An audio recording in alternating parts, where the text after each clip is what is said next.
तो ये कह रहे हैं कुछ मुसलमान वक्फ बोर्ड को अगर छेड़ा तो दंगा कर देंगे, ये कर देंगे, वो कर देंगे। आपने राम मंदिर को बना लिया, बाबरी मस्जिद को तोड़ दिया, मुसलमान कौन मुसलमान गया दंगा करने के लिए? एक भी मुसलमान नहीं गया दंगा करने के लिए। कांग्रेस सरकार ने आपको तोहफे में दे दिया था वोट बैंक के लिए, कह रहे ऐसे तो सारा हिंदुस्तान कांग्रेस आपको दे देती तो सारा हिंदुस्तान वक्फ बोर्ड की जमीन थोड़ी हो जाता। हाँ, मैं मानता हूँ कि कौम के कुछ लोग जो है वो गद्दार है, क्योंकि मुसलमानों को तो हर बिल में दिक्कत होती है कि जो बिल नरेंद्र मोदी सरकार लाएगी वो 3 तलाक हो, हलाला हो, बुरखा हो, सब में दिक्कत है आप लोगों को। दिक्कत जो है वो एक आम मुसलमान को नहीं, दिक्कत सिर्फ पॉलिटिकल लीडर्स को है। तब वक्फ बोर्ड भी अपनी जमीन का सही इस्तेमाल नहीं कर पा रहा है, अपने पैसे का सही इस्तेमाल नहीं कर पा रहा है, ना देश विरोधी गतिविधियों में काम आते हैं वो पैसे। मुसलमानों के नाम पर अपनी रोटियां सेक रहे हैं। मुसलमान बीजेपी के अगेंस्ट नहीं है।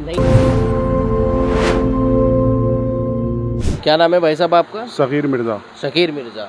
शकीर मिर्जा जी, ये जो सरकार वक्फ बोर्ड को लेके विधेयक लाना चाहती है, कैसा फैसला है ये? बहुत ख़राब फैसला है जी।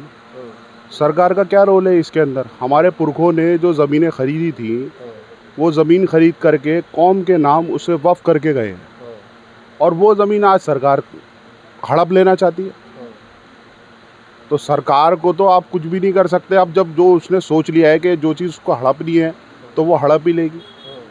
जब वो किसानों को खून चूस रही है तो वक्फ बोर्ड तो उसके लिए छोटी सी चीज़ है। हमारे हिंदुस्तान के अंदर तीसरी सबसे बड़ी प्रॉपर्टी जो है वो वक्फ बोर्ड के पास है, और वो मुसलमानों को एक तरीके से आप समझो, जो हमारे दादा परदादा जो यहाँ से हिंदुस्तान से चले गए या जो मर गए, उन्होंने कब्रिस्तानों के लिए, मस्जिदों के लिए, मदरसों के लिए जो जगहें बुक करी थी हमारे आने वाली नस्लों के लिए, वो जगह वो सरकार चाह रही है कि वो जगह उसे मिल जाए। अब इसमें कोई तो कुछ नहीं कर सकता। एक आम आदमी क्या सरकार से बहस करेगा? जब पूरा विपक्ष मिल करके उसका कुछ नहीं बिगाड़ पा रहा, तो एक आम आदमी उसका क्या बिगाड़ नहीं, पाएगा? कह रहे हैं ना वक्फ बोर्ड तो जमीनें दबाता है, रेलवे की ज़मीन को अपना बता देता है, किसी स्कूल की ज़मीन को अपना बता देता है, मंदिर तक की ज़मीन को वक्फ बोर्ड अपना बता देता है। भाई साहब, वक्फ बोर्ड के जो जो ज़मीनें हैं, वक्फ बोर्ड के पास जो ज़मीन है उनके सबके पेपर है। अब आपका सेंट्रल विस्टा जो बना हुआ है, अभी जो एक कुछ ही दिन पहले की शायद बहस है, तो आपके जो सॉलिसिटर हैं, आपके तुषार मेहता साहब हैं मेरे ख्याल में, उन्होंने भी खुद माना है कि जो सेंट्रल विस्टा और प्रेसिडेंट हाउस के अंदर जो मस्जिदें हैं वो धरोहर है हिंदुस्तान की, और उन्हें हिलाया भी नहीं जाएगा। जब आपके सॉलिसिटर जनरल मान रहे हैं कि जो वक्फ बोर्ड है उसकी ज़मीन है, तो वक्फ बोर्ड कैसे ज़मीन ले लेगा रेलवे की या मंदिर की या मस्जिद की? देखिए कहाँ से इतना फंड आता है वक्फ बोर्ड के पास, इतना फंड आता है तो वो जाता कहाँ है? कह रहे हैं गलत काम में लगता है। मैं आपको छोटा सा उदाहरण देता हूँ। फतेहपुरी मस्जिद है, फतेहपुरी मस्जिद के नीचे 100 से ज़्यादा दुकानें हैं, और उन दुकानों का जो किराया है वो वक्फ बोर्ड के पास आता है। अच्छा, वक्फ बोर्ड के पास अमानतुल्लाह ने क्या करा अभी थोड़े दिन पहले जब वो सीट पर बैठा था, कि 100 रुपये, 125 रुपये, 150 रुपये किराया आ रहा था एक दुकान का, जबकि आज दुकान की कीमत जा करके देख लोगे 10 करोड़, 9 करोड़, 8 करोड़ रुपए दुकान की कीमत है। तो वक्फ बोर्ड की कीमत को तो आप गिन ही नहीं रहे। यहाँ पर हमारे इलाके के अंदर सामने की पूरी लाइन जो है वो वक्फ बोर्ड की है, 60 रुपये किराया जा रहा है। तो क्या उसमें अब आप ले लोगे 60 रुपये के अंदर वक्फ बोर्ड क्या कर लेगा? हाँ, मैं मानता हूँ कि कौम के कुछ लोग जो है वो गद्दार है, कुछ लोग इस जमीन का नाजायज फ़ायदा उठाते हैं। जो कौम की ज़मीन है वो कौम के फ़ायदे के लिए लगानी चाहिए, उस पर स्कूल बनाने चाहिए, और उन स्कूलों में ना मुसलमान बच्चों के लिए नहीं, हर मज़हब के बच्चों के लिए उसके अंदर जो है ना वो सीटें होनी चाहिए। हर मज़हब का बच्चा, आज आप हमारे यहाँ देख लोगे अस्पतालों की कितनी कमी है। इरविन में आप सुबह चले जाओ कि लोकनायक अस्पताल में या पंत में या लेडी हार्डिंग में चले जाओ, कितनी 8 बजे, 7 बजे, 6 बजे कितनी लंबी लंबी लाइनें लगती है। कितने लोग परेशान होकर के यूपी से आते हैं हमारे पास। तो हमारे पास अस्पतालों की इतनी कमी है, हमारे पास इंफ्रास्ट्रक्चर की कमी है, हमारे पास स्कूल्स की कमी है, कॉलेजेस की कमी है। तो अगर यही जो सरकार, ये मैं कहता हूँ सरकार से भी ये कहता हूँ कि अगर सरकार ये चाहे कि ये वक्फ बोर्ड की ज़मीन वक्फ बोर्ड के साथ म्यूचुअल अंडरस्टैंडिंग में कोई समाज के सुधार के लिए ये काम हो जाए, तो इससे अच्छी कोई बात नहीं। अगर एक्वायर हो रही है तो वक्फ बोर्ड को आप कॉन्फिडेंस में लो जी, हम इसकी ज़मीन को फालतू इस्तेमाल नहीं करेंगे। अगर रेलवे को ज़मीन है तो रेलवे को ज़मीन दे दो। दिक्कत क्या है अगर हो भी जाता है ट्रांसपेरेंट कि वक्फ बोर्ड को अपनी प्रॉपर्टी का, अपने पैसों का ब्यौरा सरकार को देना पड़े, इसमें दिक्कत क्या है? क्योंकि मुसलमानों को तो हर बिल में दिक्कत होती है कि जो बिल नरेंद्र मोदी सरकार लाएगी वो 3 तलाक हो, हलाला हो, बुरखा हो, सब में दिक्कत है आप लोगों को। देखिए ऐसा है भाई साहब, दिक्कत जो है वो एक आम मुसलमान को नहीं है, दिक्कत सिर्फ पॉलिटिकल लीडर्स को है, ठीक है, जो मुसलमानों के नाम पर अपनी रोटियां सेक रहे हैं। दिक्कत सिर्फ उसी इंसान को है जो गलत का साथ दे करके आगे बढ़ा। किसी सही इंसान को, जो आदमी अपनी दुकान पे बैठकर अपनी पटरी लगा करके अपनी रोजी रोटी कमा रहा है, उसको सरकार से क्या दिक्कत है? सरकार हमें कुछ दे नहीं रही, हम सरकार से कुछ मांग नहीं रहे।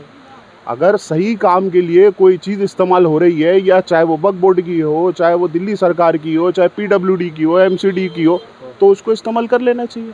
उसमें क्या दिक्कत है किसी को? नहीं, ये कह रहे नहीं तो कांग्रेस सरकार ने आपको तोहफे में दे दिया था वोट बैंक के लिए, वोट ले। देखिए 2013-2014 में सरकार गई, लेकिन 2013 में उसको लगा कि मुसलमानों का वोट लेना है, उनने ऐसे ऐसे फैसले कर दिए कि आपको तोहफे में ज़मीनें दे दी। कह रहे ऐसे तो सारा हिंदुस्तान, कांग्रेस आपको दे देती तो सारा हिंदुस्तान वक्फ बोर्ड की ज़मीन थोड़ी हो जाता। भाई साहब ऐसा है, ये ज़मीनें जो हैं वो आप वक्फ बोर्ड जा कर के देखो, ये हमारा दरियागंज के अंदर वक्फ बोर्ड का ऑफिस है, या और भी अदर स्टेट्स में वक्फ बोर्ड के ऑफिसेस बने हुए हैं। सरकार ने कोई ज़मीन नहीं दी वक्फ बोर्ड को। हमारी जामा मस्जिद कोई सरकार ने नहीं दी, हमारी फतेहपुरी मस्जिद सरकार ने नहीं दी, हमारा लाल किला सरकार ने नहीं दिया, हमारा कुतुब मीनार सरकार ने नहीं दिया। जो प्रेमिसेस पहले से बने हुए थे वो आज भी मेंटेन है। हाँ, सरकार ने दखल दे करके उन मस्जिदों के अंदर जो है वो नमाज ज़रूर रुकवा दी है। हाँ, जो जगहें खाली हैं, मैं ये कहता हूँ सरकार से, जो जगहें खाली हैं अगर उनको एक्वायर करके समाज के सुधार के लिए कुछ काम हो सकता है तो करो। उसमें कोई मुसलमान आपके साथ नहीं दे, खिलाफ नहीं जाएगा। मुसलमान कहाँ गया आपके लिए? आपने राम मंदिर को बना लिया, बाबरी मस्जिद को तोड़ दिया।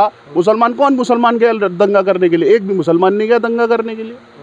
कोई नहीं जाने वाला भाई साहब, किसी के पास इतना टाइम नहीं। हर आदमी आज रोजी से परेशान है, हिंदुस्तान के अंदर बेरोजगारी इतनी है।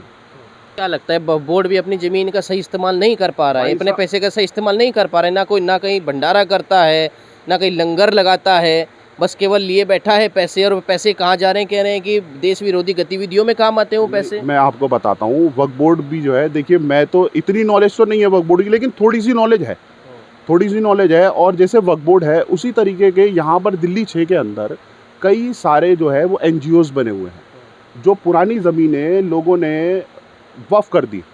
वो उनका एक जो है NGO बना हुआ है, वो गरीब बच्चों के लिए आज भी जो है थोड़े थोड़े पैसे उनको जाते हैं। गरीब बेवा जो औरतें हैं, जो जिन लोगों का कोई सहारा नहीं है, वक्फ बोर्ड आज भी उनको पैसे देता है।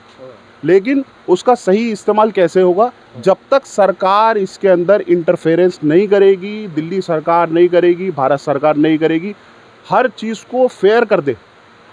वक्फ बोर्ड की इतनी आमदनी है, वक्फ बोर्ड के पास इतना पैसा है, ये इतना पैसा कौम के काम तो में कर रही है सरकार, यही तो विधेयक आएगा। भाई साहब, सरकार को चाहिए कि वक्फ बोर्ड को कॉन्फिडेंस में लेकर करे, मुसलमान को कॉन्फिडेंस में लेकर के करे।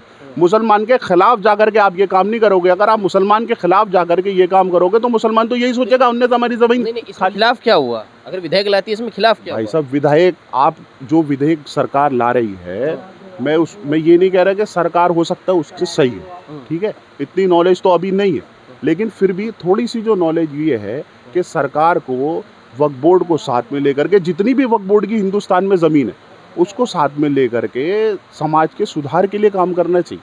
कुछ लोग तो ये कह रहे हैं, कुछ मुसलमान वक्फ बोर्ड को अगर छेड़ा तो दंगा कर देंगे, ये कर देंगे, वो कर देंगे। भाई साहब, कुछ नेता भी आपके ओवैसी जैसे कह रहे हैं अल्पसंख्यकों को टारगेट किया जा रहा है, उनका हक छीना जा रहा है। मैं ओवैसी साहब की बात पे तो नहीं कह सकता, वो बड़े नेता है, मैं तो छोटा सा आदमी हूँ, उनके ऊपर क्या कमेंट करूँगा। लेकिन वक्फ बोर्ड को आपको जो है कॉन्फिडेंस में लाना पड़ेगा। जितने भी दारुल उलमा हिंद है, या भी और भी बड़े बड़े दायरे जो हमारे मुसलमानों के बने हुए हैं, इनको थोड़ा कॉन्फिडेंस में ला करके, इनको साथ में बिठा करके कुछ अपनी बनवा ले, कुछ उनकी मान ले, तो ये काम तो बहुत आसान है, बहुत अच्छा काम है। इस विधेयक में ये भी होगा, पहले वक्फ बोर्ड कहता था ये मेरी ज़मीन है, आप कागज़ दिखाते थे, आपकी कुछ नहीं मानी जाएगी, ये सब लिखा हुआ है, जो कानून बनाया कांग्रेस सरकार ने। इस बार अगर ये विधेयक आ जाता है, आपके पास कागज़ हैं, तो आप वक्फ बोर्ड से अपनी ज़मीन छीन सकते हैं। बिल्कुल, बहुत बढ़िया बात है, इससे अच्छी क्या बात है? अगर वक्फ बोर्ड ने आपकी ज़मीन जो है अनऑथराइज तरीके से एक्वायर कर ली है, तो और अगर ये कानून आ जाता है तो इससे अच्छी कोई बात ही नहीं है। ये मोदी जी हैं, देखिए तीसरी बार चुनाव जीते, अब की बार ये कानून आप लोगों के लिए लिया है। कह रहे हैं वो तो देखिए मुसलमानों को लगातार उंगली करते रहते हैं मोदी जी। देखिए, उनको तो चाहिए कुछ ना कुछ। देखो, ऐसा है भाई साहब, मोदी जी जो है हमारे प्रधानमंत्री हैं, आप इस बात को नकार नहीं सकते। चाहे वो 33% पे बने, चाहे वो 30% पे बने, चाहे वो 29% हैं, वो पूरे भारत के प्रधानमंत्री। अब इसमें कोई नकार नहीं सकता, इस बात को राहुल गांधी भी एक्सेप्ट करेगा, इस बात को जो ओवैसी जी भी एक्सेप्ट करेंगे, इस बात को मैं भी एक्सेप्ट करूँगा कि आज अगर मोदी जी बैठे हैं सीट पे तो हम लोगों की वजह से बैठे। कहीं ना कहीं जो है मुसलमान का वोट भी जो है वो बीजेपी को जाता है, मुसलमान भी बीजेपी से खुश है कहीं ना कहीं, ऐसी बात नहीं है। 2014 में अगर कांग्रेस थी तो उनके कुछ चीज़ें थी जो जिस वजह से कांग्रेस आज गई देश से गई है, और अगर आज मोदी जी बैठे हुए हैं तो उनकी भी कुछ अच्छे काम है जो उन्होंने करे।